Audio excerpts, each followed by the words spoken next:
붓다가 된 인도의 시다르타는 모든 인간은 타고난 어리석음과 집착을 끊어버려야만 깨달음을 얻을 수 있다고 가르쳤다. 고대 로마 철학자들은 극단으로 치닫는 인류의 보편적 경향에 대해 경고했다. 인류의 역사가 붓다의 지혜와 로마인들의 지혜를 증명하고 있다.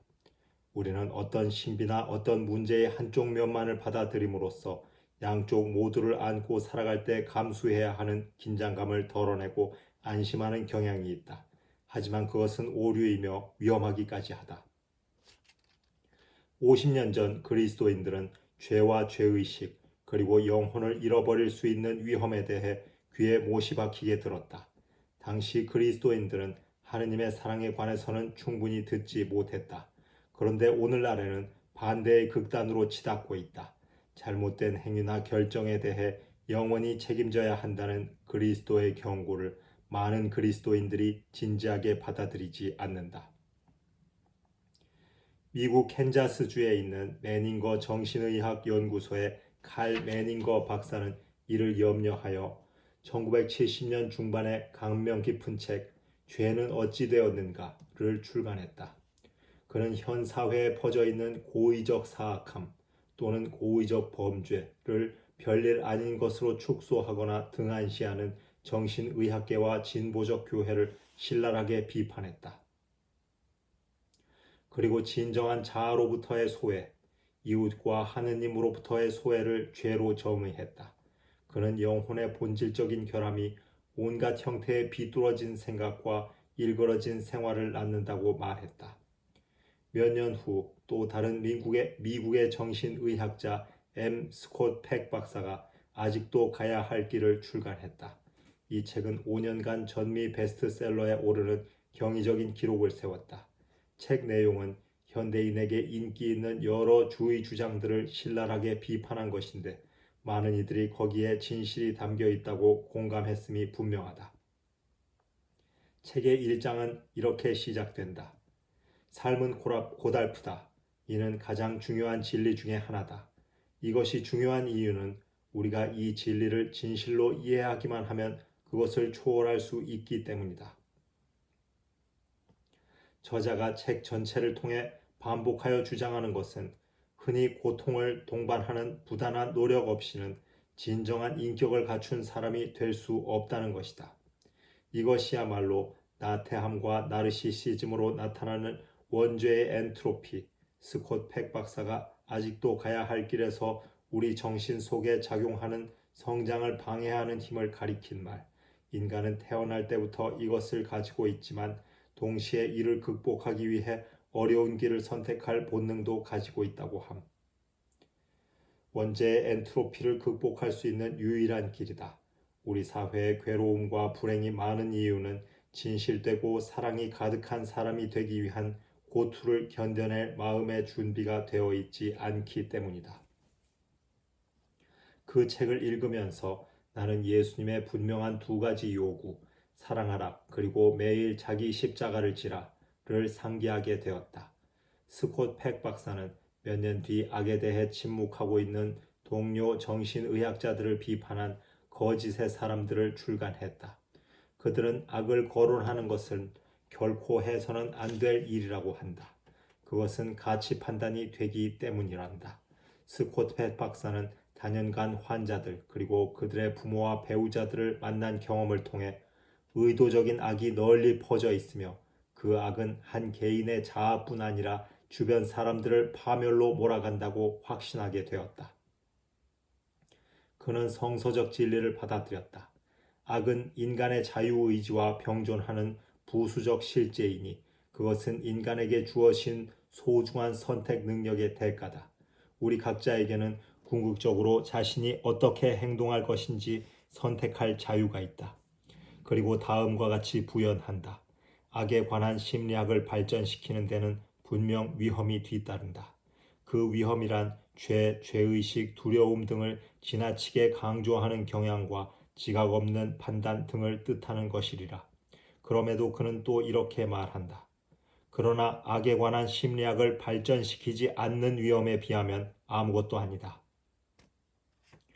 거짓의 사람들에는 처음부터 180조까지 임상 사례가 자세히 실려 있다. 그는 정신 이상, 정신신경증, 무력한 삶과 비참함을 겪는 환자들, 때로는 그들의 가족 구성원까지 에게서 악의 실제를 찾아냈다. 그런 다음 제5장에서 신들림과 구마식에 대하여를 다루었다. 그는 이렇게 말하고 있다. 99%의 정신의학자들과 대다수 성직자들이 그렇듯 나 또한 악마가 존재한다고 생각하지 않았다. 그러나 폭넓은 임상 경험을 통해 그 가능성을 진지하게 생각하게 되었다. 그는 그 분야의 전문 서적을 읽고 전문가들을 찾아다닌 결과 마귀 들린 사람들, 그들이 겪는 고통은 심각하다. 에게 행해지는 구마식에 여러 번 참관했다. 그는 다음과 같이 결론 지었다. 나는 사탄이 실제한다고 확신한다. 나는 거짓의 원천인 그를 만나보았다. 그가 목격한 구마식은 대단한 영적 전투였다. 효과적인 무기는 기도, 사랑, 의식, 그리고 선하신 하느님의 현존을 체험하는 것이었다. 그는 자신이 엄청난 신비에 대해 논하고 있음을 인정했다. 삶에 대해 진지하게 고민해 본 사람이라면 삶은 우리가 이해할 수 없는 신비로 가득함을 깨닫는다. 인간은 왜 사랑에 빠지는가? 그리고 왜 사랑에 실패하는가? 우리는 왜 자신이 원하지 않는 것을 행하고 자신이 원하는 것을 행하지 못하는가? 매일매일 보도되는 끔찍한 재판 사례들, 약물 중독과 알코올 중독, 엄청난 이혼율과 가정폭력, 근친상간, 아동학대와 페도필리아 등은 인간이 얼마나 불가사의하고 기괴한, 때로는 치명적으로 기괴한 존재인가를 말해준다. 성서 2000년 그리스도교의 전승, 성 요한 비안네와 스콧 팩 박사와 같은 이들의 기록은 사탄과 악령이 존재하며 그것은 인간 문제의 일부라고 말한다. 이는 그야말로 불가사의한 신비다. 전능하시며 사랑이신 하느님이 어떻게 루시펠과 같은 존재를 허락하실 수 있단 말인가? 그리고 어떻게 그런 악마적 존재들이 악을 선택하고 계속 악의 세력으로 존재하도록 허락하실 수 있단 말인가? 더구나 자신과 타인을 파멸로 이끌고 갈 아담과 하와를 어떻게 창조하실 수 있었단 말인가? 4세기의 성 아우구스티노가 그랬듯이 스콧 팩 박사 역시 결정적 설명을 제시하지는 못한다. 하지만 다음과 같이 힘주어 말하고 있다. 현실을 직시하라. 당신은 자신 안에서 그리고 다른 이들 안에서 분명히 악을 경험한다. 그것에 저항하면서 사랑으로 창조적으로 당당하게 살아갈 당신의 자유를 받아들이고 열정적으로 실천하라. 자기 중심적인 집착, 불평불만 등으로 정력과 삶을 낭비하지 마라. 거짓의 사람들은 선택할 것을 제안한다. 두 가지 상태가 있을 뿐이다. 하느님께 순명하든가 아니면 자신의 뜻 이외 어떤 것도 따르기를 거부하든가. 그럴 경우 사람은 자동적으로 악의 세력의 노예가 되고 만다. 그리고 별 이유 없이 악을 선택하는 사람에 대해 다음과 같이 덧붙였다. 그런 사람은 자기 자신에게 이렇게 말하는 것과 다름없다. 무엇이 옳은지는 안다. 하지만 도덕성이나 양심 따위로 제약을 받지는 않겠다. 프랑스 철학자 사르트르는 전후 프랑스에서 가장 많이 논의되는 작가가 되었다. 그는 무신론자였지만 만일 하느님이 존재한다 하더라도 하느님이라는 관념이 우리의 자유를 부정하기 때문에 하느님을 부정하는 것은 필연적인 일이라고 했다. 사르트르는 피카소, 히틀러, 스탈린, 헨리 8세 등처럼 도덕성과는 상관없이 왕성한 자기 확대 과정을 통해 권력과 부를 거머쥐었다. 사르트르에 의하면 존재하는 모든 것은 존재 이유도 의미도 없이 존재한다. 그러므로 모든 것이 불합리 또는 부조리하며 우리는 자기 자신과 도덕적 가치들을 순간순간 창조해 내므로써 스스로 하느님 노릇을 해야 하는 불합리한 사회 속에 살고 있다. 사르트르는 유명한 묵시적 의견을 타인은 지옥이다 라고 피력하기도 했다. 사르트르는 확실한 것은 아무것도 없다고 주장하는 포스트 모더니즘의 형성에 한 몫을 한 셈이다. 스콧 팩 박사는 말한다. 나는 비로소 악의 특성 중 하나가 혼동을 일으키려는 욕구임을 알게 되었다.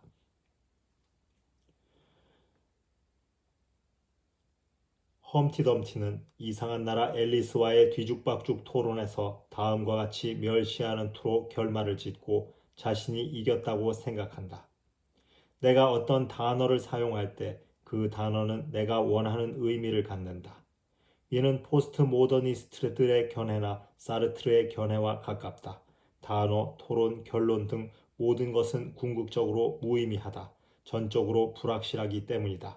아무 생각 없는 애시드락 음악이 베토벤 9번 교향곡에 비해 못하지 않다. 내가 그렇게 말하고자 한다면 말이다. 마약 중독자나 어린이 성추행범이 마더 테레사에 비해 못한 것이 무엇인가? 이 말을 부정하는 것 역시 또 다른 판단일 뿐이다. 요즘에는 결코 해서는 안 될 일로 금기시되고 있다. 그러한 포스트모더니즘이 상식이나 성서의 명쾌한 판단을 수용하는 사람에 대해 도리어 확신을 가지고 판단하곤 한다. 그들은 성서가 명하는 것과 금하는 것 일체에 대해 분연히 반대한다. 그러나 우리의 삶과 자연은 명확한 경고와 판단으로 가득하다.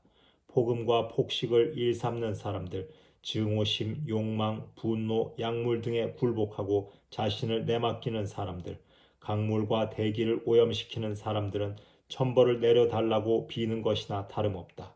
그리고 천벌 또는 자연의 심판은 자신뿐만 아니라 다른 이들에게까지 영향을 미친다. 미국의 노트르담 대학 교수 마리안 크로우는 현대 가톨릭 교회의 일부 설교자들과 성직자의 감상적이고 연약한 모습이 걱정스럽다고 한다. 그녀는 하느님이 우주적 산타클로스로 제시되고 있다.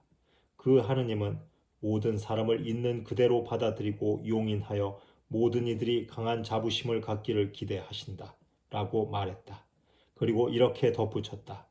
그런 하느님은 사람들을 더 나은 인간으로 변화시키지도 않고 단테, 십자가의 성 요한, G.M. 호킨스, 마틴 데일, C.S. 루이스와 같은 그리스도 추종자들을 당신의 영감으로 이끄시지도 않는다. 단테는 천국, 지옥, 연옥을 다룬 대서사시 신곡에서 인간에게는 자유의지가 있으며 그에 의해 선택을 하고 그 선택에 대해 책임을 져야 한다고 단언한다. 마리안 크로우 교수는 C.S. 루이스의 스크루테이프의 편지를 인용한다. 지옥의 악령 중 하나가 다른 악령에게 말한다. 사람들이 우리를 믿으면 우리는 그들을 유물론자나 무신론자로 만들 수가 없다네.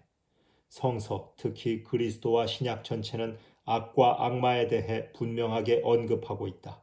그리고 우리가 기도를 통해 진심으로 구한다면 힘과 위로를 주시는 아버지 하느님에 대해 증언하고 있다.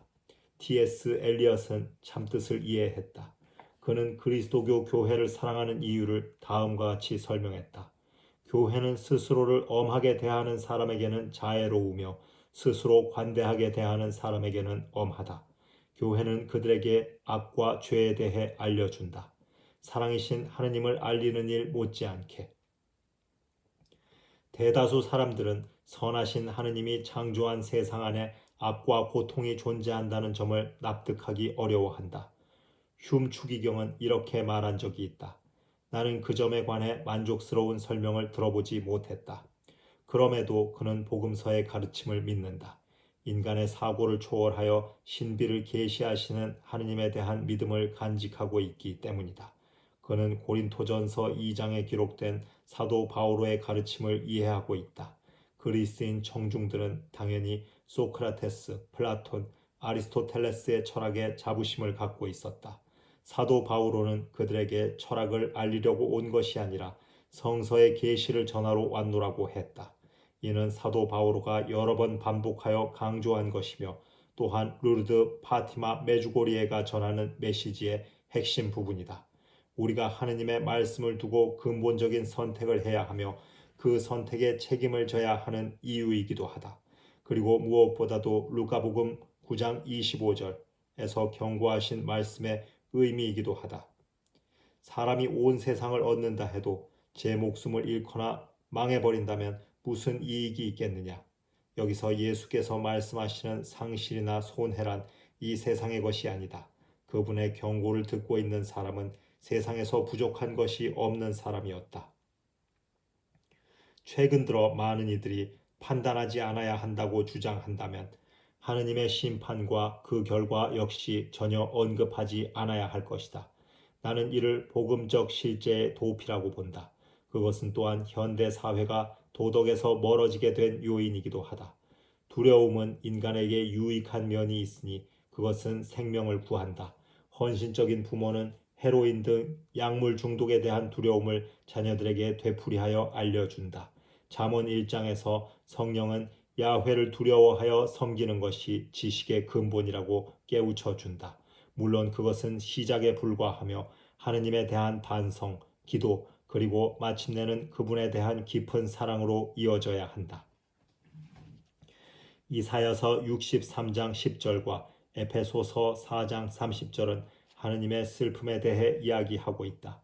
예수께서는 로마인에 의해 함락될 예루살렘을 생각하며 눈물을 흘리셨다. 너는 하느님께서 구원하러 오신 때를 알지 못하였기 때문이다. 예수께서는 또한 단정적으로 판단하신다. 제1차 세계대전이 죄의 결과라고 말씀하신 파티마의 성모님도 그러셨다. 사람들이 죄 짓는 것을 그만두지 않으면 더 끔찍한 전쟁이 일어날 것이다. 복음서에서 예수께서는 도시의 멸망이나 전쟁보다 더한 비극을 여러 번 경고하셨다. 파티마의 성모님도 이를 여러 번 반복하여 이르셨다. 그 비극이란 자기 자신을 가장 강하게 여기는 것이니 황폐한 자기 중심적 실존은 죽음 이후까지 영원히 계속된다. 예수님은 이를 매우 중요하게 여기셨다. 그분은 당신 자신을 잃는 비극적 실존에 관해 마테오 복음서에서만 15번 언급하셨다.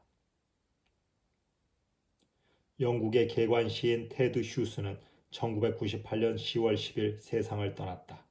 3일 후 시드니 모닝 헤럴드 신문은 테드 휴스의 인생에서 냉혹했던 면모를 일면에 실었다.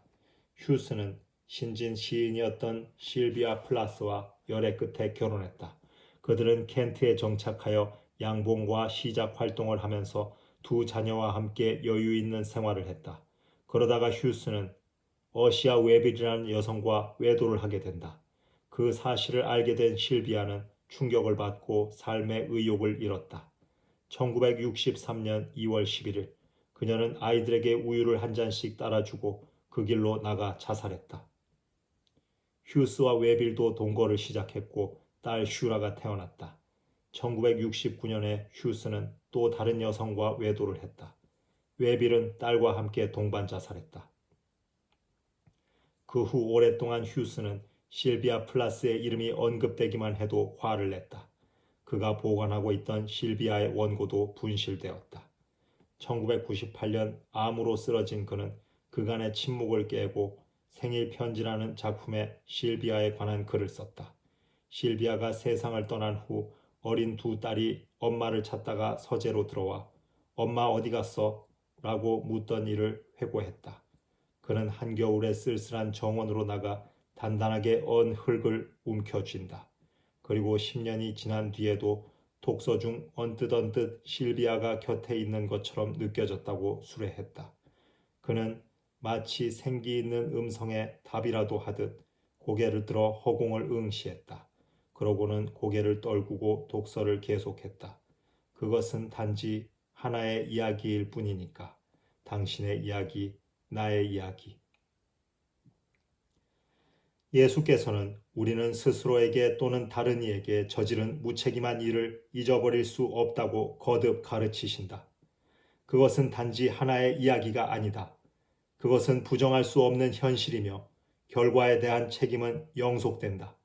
마테오복음 25장 41절에서 임금은 사랑을 베풀지 않는 이들을 향해 다음과 같이 말한다. 이 저주받은 자들아, 나에게서 떠나 악마와 그의 졸도들을 가두려고 준비한 영원한 불 속에 들어가라. 자기 자신을 존재의 중심으로 선택한 악마와 그 졸도들은 영적 존재들이다. 영적 존재는 물질 세계의 불 속에서 고통받지 않는다. 그렇다면 41절의 불은 그들이 선택한 거짓과 비뚤어진 자존심에서 초래된 자기 혐오, 자기 도취, 그리고 소외를 뜻하는 비유임에 틀림없다. 진 라플라스의 말에 의하면 그것은 사랑 없는, 인간관계가 없는, 그리고 하느님이 없는 삶이다.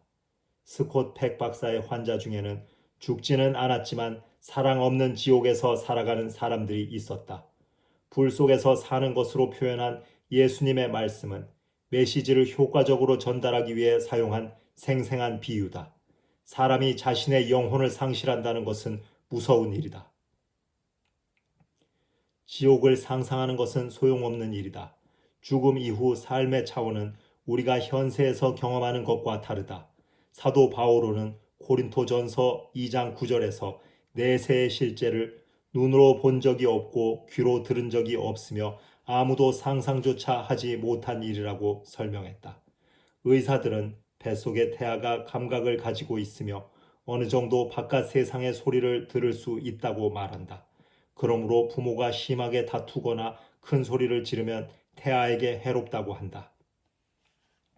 태아의 청각과 지각 능력이 놀랍게 촉진되어 엄마가 말하는 내용을 뱃속에서 알아들을 수 있게 되었다고 가정해보자.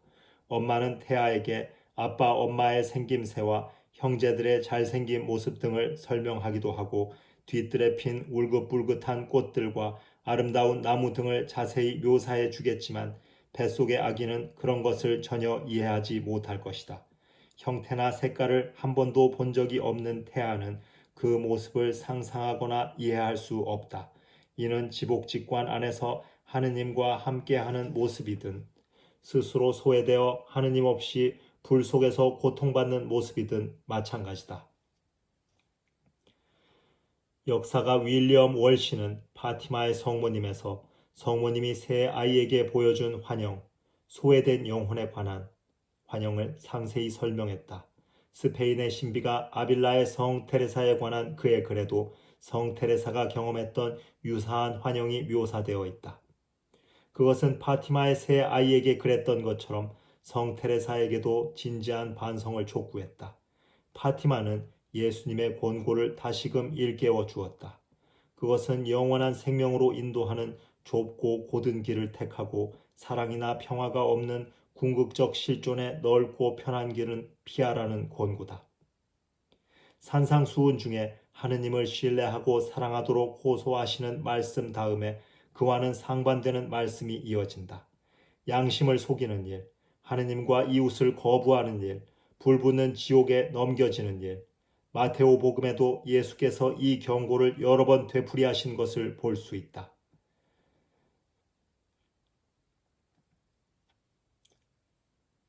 3장 10절과 12절에서 세자 요한은 단죄에 관해 언급했다. 꺼지지 않는 불. 예수는 세자 요한의 영감을 받아 당신을 앞서온 이로 칭송했다. 신약의 서간들과 묵시록은 복음서의 준엄한 권고를 여러 번 그리고 분명하게 되풀이했다. 부활하신 예수께서는 잠긴 문도 통과하신다. 그처럼 죽음 이후의 몸은 지금의 몸처럼 공간의 제약을 받지 않음이 분명하다. 죽음 이후의 존재 양식은 전혀 다른 차원이다. 죽음 이후의 시간 역시 지금 우리가 경험하고 있는 시간은 아니다. 그렇기 때문에 죽음 이후의 시간 경과를 상상해 보는 것은 소용없는 짓이다. 우리의 정신과 마음은 그러한 실제들을 이해할 수 없다. 계몽주의는 오늘날에도 많은 영향을 주고 있다. 19세기 계몽주의자들은 인간의 이성이 이해하지 못하는 것은 무엇이든 불확실한 것으로 여겨 이를 거부했다. 모튼 켈시는 이러한 계몽주의자들의 사고를 유물론적인 시공간의 상자에 갇혀 있다고 해석했다. 상자 안에 담을 수 없는 것은 무엇이든 삼위일체, 육화, 성체, 원죄 없으신 잉태, 내세 등 받아들일 수 없는 것이 된다. 베드로라는 이름을 받기 직전 시몬은 살아계신 하느님의 아들 그리스도를 선포했다. 예수께서는 온화하게 말씀하셨다. 너에게 그것을 알려주신 분은 사람 살과 피가 아니다. 이 살과 피는 취약한 인간의 사고를 나타내는 성서적 표현이다. 그 믿음은 하늘에 계신 내 아버지께서 그대에게 계시하신 것이니 곧 우리를 창조하고 존재하는 모든 것을 창조한 하느님이시다. 십자가에 못 박혀 죽고 사흘날에 부활하신 예수를 아버지께서 보내신 하느님의 아들로 받아들이기만 하면 그분이 계시로서 가르치시는 모든 것을 받아들이는 것이다. 삼위일체, 성체, 하느님의 심판에 관한 가르침, 그리고 죽음 이후 각자가 영원히 짊어져야 할 책임 등 이해를 초월하는 신비들을 포함하여 대우주는 우리의 이해력을 초월하는 신비로 가득하다. 현대 과학자들은 100만 분의 1초 비율로 진동하는 신경 단위 세포, 200억 년 전 빅뱅으로 인한 우주 탄생의 가능성 등을 이야기하고 있다. 가장 우수한 두뇌들도 이러한 자연의 신비를 복제는커녕 이해하는 것조차 어렵다. 그들은 소우주인 자기 자신조차 완전히 이해할 수 없다. 존재하는 모든 것의 제일 원인이신 하느님의 신비는 말할 것도 없다. 하지만 신앙을 통해 그분에 관해 알 수 있으니 그분이 성서 말씀을 통해 자신을 계시하시기 때문이다. 단 기도하면서 마음을 평온하게 하는 법을 배워야 한다. 예수께서 어린아이와 같이 되라 하신 말씀은 이를 두고 하신 말씀이다. 심오한 사색과 칼을 나누는 진리를 추구하는 인간의 정신을 크게 신뢰했다. 그의 많은 저서와 논문이 그것을 말해준다. 지난 1975년 8월에 있었던 감동적인 강연을 통해 그 신뢰가 자신의 사고력에 바탕을 둔 것이 아님을 보여주었다. 그는 이렇게 말했다. 신앙 안에서 겪는 어두움이 기도하고 구하는 이에게는 성장을 촉진하는 힘이 된다. 거기에는 기본 전제가 있다. 형언할 수 없는 하느님의 신비로 인도하는 것은 손쉬운 해결법이나 겉만 번지르르한 해결법이 아니라 바른 해결법이다. 4세기의 수도자들에게 깊은 감명을 준 에바 그리오는 카를 라너의 의도를 이렇게 표현했다. 훌륭한 신학자는 기도를 잘하는 사람이다. 제2차 바티칸 공의회에서 지도자로 봉사했던 현대 신학자 콩가르도 같은 말을 했다. 복음서가 증언하는 그리스도는 일하는 사람이라기보다는 기도하는 사람이었다. 예수께서는 아버지께 기도드리는 시간을 갖기 위해 가르치는 일과 치유하는 일을 접어두셨다. 복음서의 여러 곳에서 예수님의 이러한 면모를 언급했지만 루카복음 5장 15에서 16절이 가장 돋보인다. 예수의 소문은 더욱더 널리 퍼져서 예수의 말씀을 듣거나 병을 고치려고 사람들이 사방에서 떼지어 왔다. 그러나 예수께서는 때때로 한적한 곳으로 물러가셔서 기도를 드리셨다. 겸손되이 아버지의 말씀에 귀 기울이는 이러한 자세가 바로 어린이처럼 되는 것이다. 루카복음 10장 21, 22절에 그 뜻이 담겨 있다. 예수께서 성령을 받아 기쁨에 넘쳐서 이렇게 말씀하셨다. 하늘과 땅의 주님이신 아버지, 지혜롭다는 사람들과 똑똑하다는 사람들에게는 이 모든 것을 감추시고 오히려 철부지 어린이들에게 나타내 보이시니 감사합니다. 아들과 또 그가 아버지를 계시하려고 택한 사람만이 알 수 있습니다. 스콧 팩 박사는 신경증이나 정신병으로 인한 성격 결함의 원인을 과감하게 대면하고 그것을 해결하려 노력할 때 그가 얻게 되는 새로운 자유와 평온함에 대해 언급했다. 내가 루르드에서 가장 깊이 감동한 점도 바로 이런 부분이었다. 루르드에 도착할 때는 원망과 분노와 자기 중심적인 마음을 가지고 있던 중환자들이 자신의 질병에서 의미를 발견하고 자신의 처지를 받아들이며 그와 더불어 깊은 마음의 평화를 발견한다. 루르드의 성인 벨라데따도 그랬다. 그녀는 어린 시절 콜레라에 걸렸고 천식을 앓아서 평생 몸이 허약했지만 전혀 치유받지 못했다. 수도 생활 중에도 질병으로 오랫동안 고생했다. 평생 천식 발작으로 고생했고 카리에스에 걸렸다. 오른쪽 무릎에 커다란 종양이 생겼고 몸에는 농양이 퍼졌다. 루르드에서 많은 이들이 치유받았고 멀리 떨어진 곳에서 루르드의 성모께 기도함으로써 치유받기도 했으며 루르드의 샘물을 떠다 마시고 치유받은 사람들도 있었다. 그들은 벨라데따 수녀에게 치유의 은총을 구할 것을 종용했다. 그녀는 오히려 하느님이 보내신 것을 받아들이고 자신의 고통을 죄인의 회개를 위해 하느님께 바침으로써 십자가에 달리신 주님처럼 되기를 원한다며 그들의 간청을 거절했다. 그녀는 카리에스로 더욱 쇠약해져 35살에 세상을 떠났다. 일생의 대부분을 수도원 병실 침대에서 지냈지만 그녀는 주위 사람들에게 친근함과 평온함을 느끼게 하는 인품을 가지고 있었다. 그러한 온화함과 끊임없는 유머 때문에 동료 수녀들은 그녀를 매우 좋아했다.